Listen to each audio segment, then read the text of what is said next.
بسم اللہ الرحمن الرحیم۔ سورۃ القیامہ کی 15 آیات مکمل ہوئیں۔ آج ہمارے درس کا آغاز آیت نمبر 16 سے ہے۔ آیت نمبر 16 اور اس سے جو اگلی آیات ہیں ان کا شان نزول، یعنی کس موقع پر یہ آیات نازل ہوئیں۔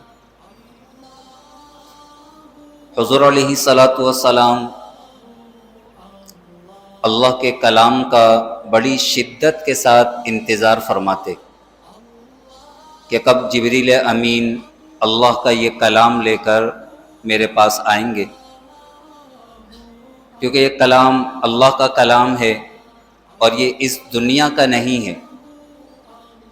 یہ لوح محفوظ سے اللہ کے حکم سے جبریل امین لے کر آتے تھے، فرشتوں کے سردار۔ بڑا اہم اور بہت ہی زیادہ فضیلت کا حامل یہ کلام ہے۔ حضور علیہ السلام بڑی شدت سے انتظار فرماتے، اور جب جبریل امین قرآن لے کر آتے تو ابھی جبریل امین پڑھ رہے ہوتے کہ حضور علیہ السلام جلدی جلدی ان آیات کی تلاوت کرنے لگتے،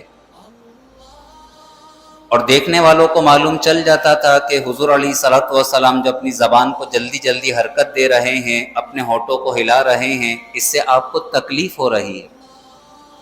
آپ تو قرآن کی محبت میں کہ مجھے قرآن جلدی یاد ہو جائے اور میں اسے جلدی لے لوں، اس لیے آپ جلدی جلدی قرآن کو پڑھتے، جبریل امین کے پڑھنے سے پہلے ہی، مکمل کرنے سے پہلے ہی۔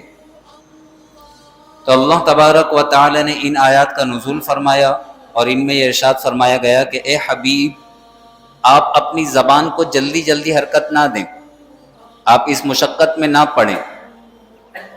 اس قرآن کو آپ کے دل میں محفوظ کرنا اور آپ کی زبان پر جاری کرنا، اور اس قرآن کے اسرار اور رموز اور اس کے علوم کو بیان کرنا، یہ ہمارے ذمہ ہے۔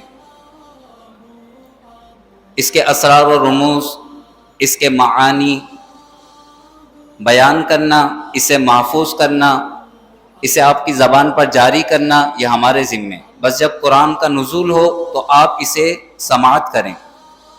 تو ان آیات کے نزول کے بعد جب بھی جبریل امین قرآن لے کر آتے، حضور علیہ السلام سر کو جھکا لیتے، اور جبریل امین جب پڑھ کر فارغ ہو جاتے تو پھر حضور علیہ السلام ان آیات کی تلاوت فرماتے۔ ارشاد فرمایا گیا، لا تحرک به لسانک، اس قرآن کے ساتھ آپ اپنی زبان کو حرکت نہ دیجیے۔ لا تحرک، حرکت نہ دیجیے، به، اس قرآن کے ساتھ، لسانک، لسان، زبان۔ لا تحرک به لسانک، اس قرآن کے ساتھ آپ اپنی زبان کو حرکت نہ دیجیے، لتعجل به، اسے یاد کرنے کی جلدی میں، لتعجل عجلت، جلدی، به، اس قرآن کو یاد کرنے کی جلدی میں آپ اپنی زبان کو جلدی جلدی حرکت نہ دیں۔ ان علینا، بے شک ہمارے ذمے ہے، علینا، ہمارے ذمے ہے، جمعہ، اس قرآن کو جمع کرنا، وقرآنہ، اور اس قرآن کو پڑھنا۔ اس قرآن کو پڑھنا اور اسے جمع کرنا ہمارے ذمے ہے، یعنی ہم آپ کو حافظ قرآن بنا دیں گے، قاری قرآن بنا دیں گے۔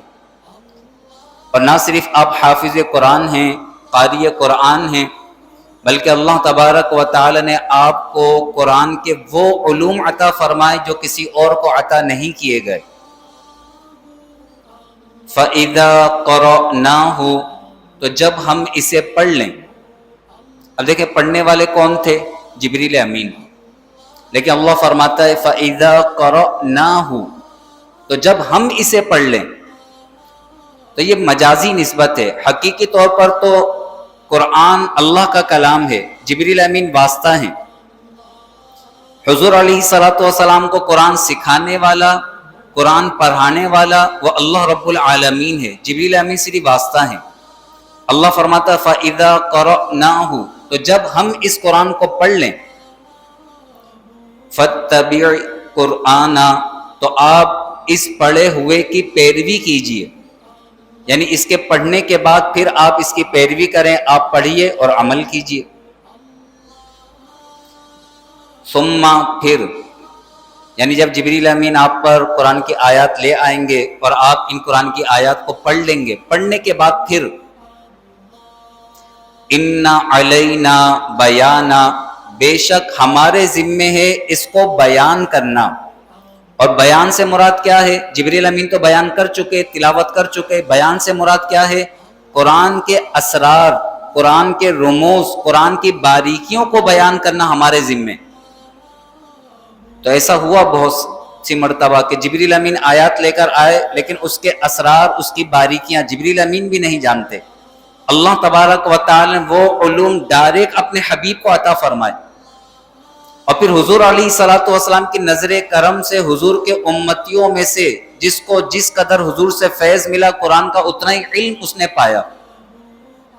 حضرت عبداللہ ابن عباس، آپ کو حضور سے کیسا فیض ملا کہ آپ فرماتے ہیں لو ضاع لی عقال بعیر لوجدته فی کتاب اللہ، اگر میرے اونٹ کی رسی گم ہو جائے تو میں قرآن کے اندر اس اونٹ کی رسی کو پالوں گا، قرآن پڑھ کر میں بتا دوں گا کہ اس وقت میرے اونٹ کی رسی کہاں پڑی ہوئی ہے، کہ قرآن میں ہر چیز کا بیان ہے، تبیان لکل شیء۔